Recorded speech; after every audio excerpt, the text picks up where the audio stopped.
This video is sponsored by DonorSee. Go to donorsee.com/cow to watch your money change lives. Dear Jordan, I've never sent in a message before, but I find myself in a situation that I think only you can help me with. I've been married for a while now. Wow, I was expecting this person to be younger. I've been married for a while now, but I just found out that, let me flip the page, sometimes it's hard. I am pregnant for the first time. Oh, my husband and I want to tell my brother-in-law about the baby in a fun and creative way. This is not where I thought this was going. Here's my question. Is this message a good enough way to tell you about your little niece or nephew? Love, Kelly and Josh. What the heck?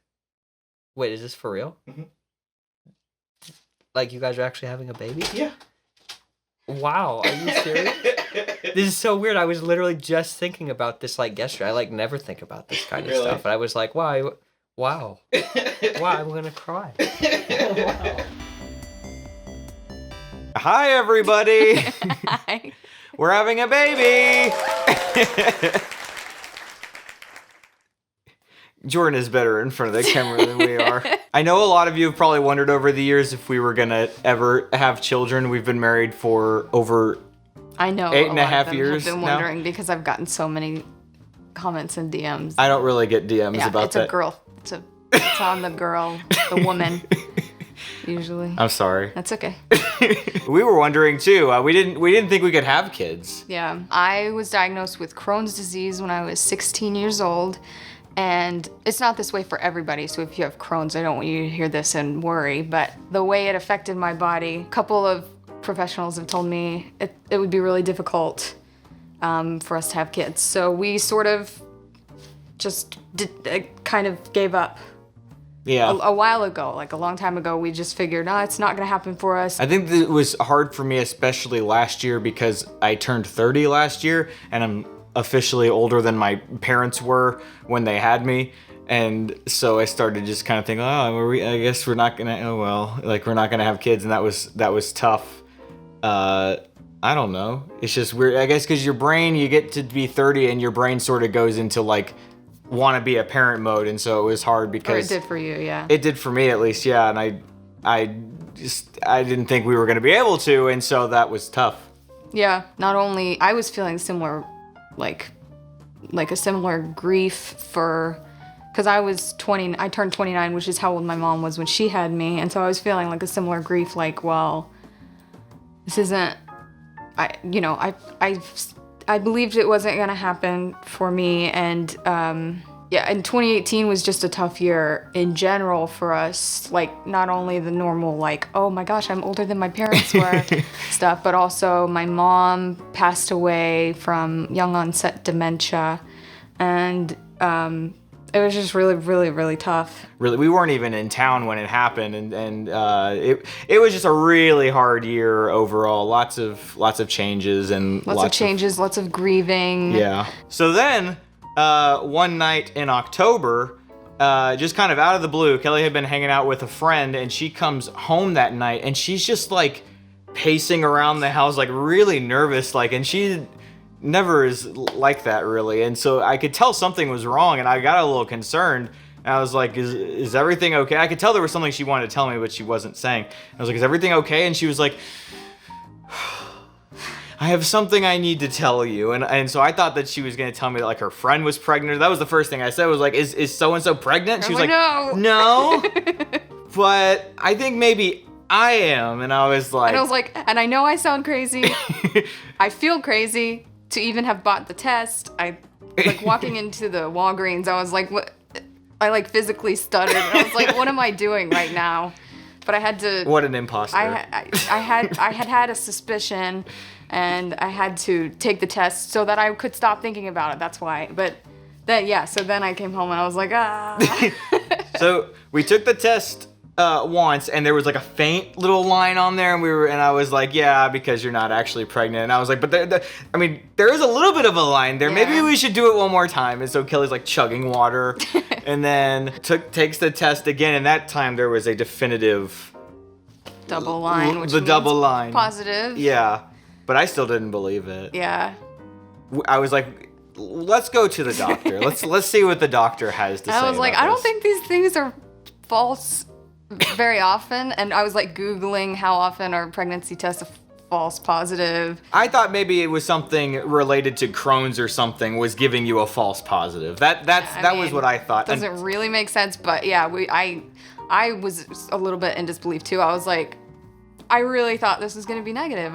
It was just like that like that's how off the radar it was. There was no like when she said she thought she was pregnant, it was like my mind had to go through like 3 layers of like not possible, not possible, yeah, not possible. To even get so like it was just like, well, if it says it's positive, that's because there's something wrong. Like so we should go to the doctor. so we need to go to the doctor now. Yeah. And so we went to the doctor. I mean, they got a positive as well, and my doctor was so sweet. She was like, I think we have a miracle in here. It was pretty cool. Yeah. It was neat. So then we went and, well, you had already told your dad because you were like just so excited. Like, I think I might be pregnant. But so I wanted to wait until we talked to the doctor. And so once we talked to the doctor, then I was like, okay, let's go tell my parents. Well, you can cut this out if you want, but he got into the car and he like immediately burst into tears. He's like, can we go tell my parents? It was sweet.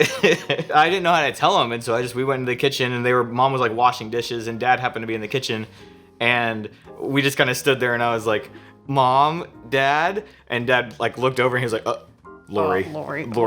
The kids have something to tell us, and Mom's like, hang on a second, and then we were like, She was like halfway turned before he got it out. I think he just wanted to say I it was just kind of blurted out. He had the courage in that moment. And she was like, I didn't know. I thought you couldn't have kids. And Kelly was like, I didn't either. So then, so we're high risk. Borderline high risk. Borderline so far, high risk. everything's good, but they're keeping an extra eye on me because of the Crohn's. I'm borderline. So the fun part about that is that we get lots of ultrasounds. So we have lots of pictures of like every part of the process. And the last one we got was this set of them, and that one they were able to tell that it's a boy. So we're having a boy, and we found out right before Christmas that it was gonna be a boy. So we were able to tell our parents and families over on Christmas. That was like one of our presents was that it was gonna be a boy. So we decided on the name Isaac because in the Bible, in the story of Abraham and Sarah, God tells them that they're gonna have a boy, and they don't think it's possible, and so they laugh. And we've spent a lot of time laughing over this whole thing because really it was just like so far off our radar. I cannot emphasize enough how much. Yeah, I just know not even nothing. Like really, like it's been 8 years, and there was never even like a time. A suspicion. Yeah. Before this. Yeah. So yeah, Isaac means laughter. Yeah, and so so we identified with that story, and also he's brought a lot of laughter into our lives already. During a time, I don't know, it's just been really tough. Yeah, it was a tough year. The middle name we chose is Oliver, and Oliver means like olive tree or olive branch. And another Bible story, when the flood happens and Noah's on the ark with his family and all the animals, God sends them a dove with an olive branch to signal to them that the storm is over, everything's gonna be okay now. And it was like a promise of peace. Yeah, it's a promise of peace and hope, and that really resonated with me. Yeah, me too. So Isaac Oliver. Isaac Oliver, and we're due in June. Due in June. Really close to his birthday, and my dad's birthday, and Father's Day. We're really pumped and excited. So we've been telling our friends kind of slowly over the last few months. So we wanted to tell you guys too that's going on. So we're pretty excited.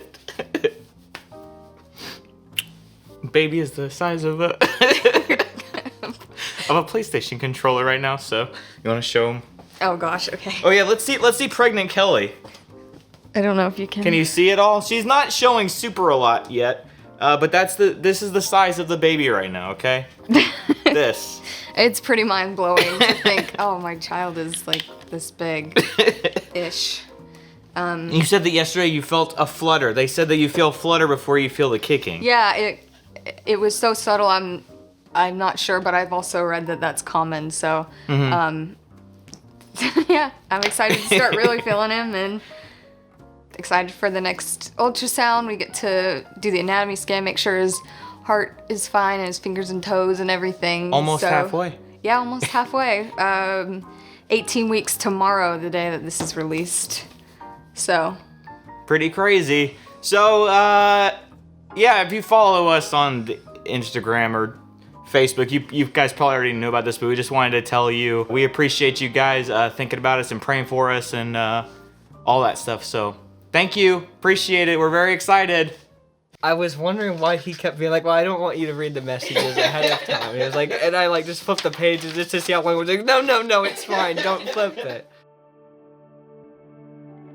Hey guys, I just wanted to take a second to tell you about our friends over at DonorSee. As we're kicking off a new year and you're thinking about how you want to give back in 2019, I want you to take a look at DonorSee. Because when you give back, you want to make sure that your money is actually being used to help people, and that's what DonorSee does really well. The thing that makes DonorSee different is that when you give on DonorSee, when the project is funded, you get a video update showing how your money was used. So for example, this is Grace from Malawi. Grace needed a wheelchair, and when she got one, all of her donors got a video of her receiving the wheelchair. And another example is Obed in Kenya. Obed needed a new prosthetic leg. We give to DonorSee each month, and a recent example is we gave to a family who wanted to start a pig farm, and so when the project got funded, we got a video of them holding the pig, and they were even holding a sign saying thanks Josh and Kelly. It was really neat. Like DonorSee is a really cool service. If you've not heard of it, you really need to go check it out. So if all this sounds cool, go to donorsee.com/cow and start watching your money change lives.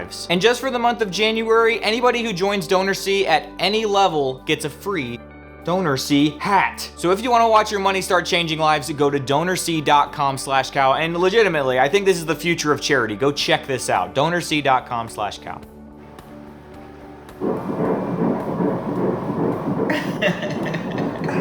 I've been a little higher before, but that's fine. Hey, baby. It's a little hand.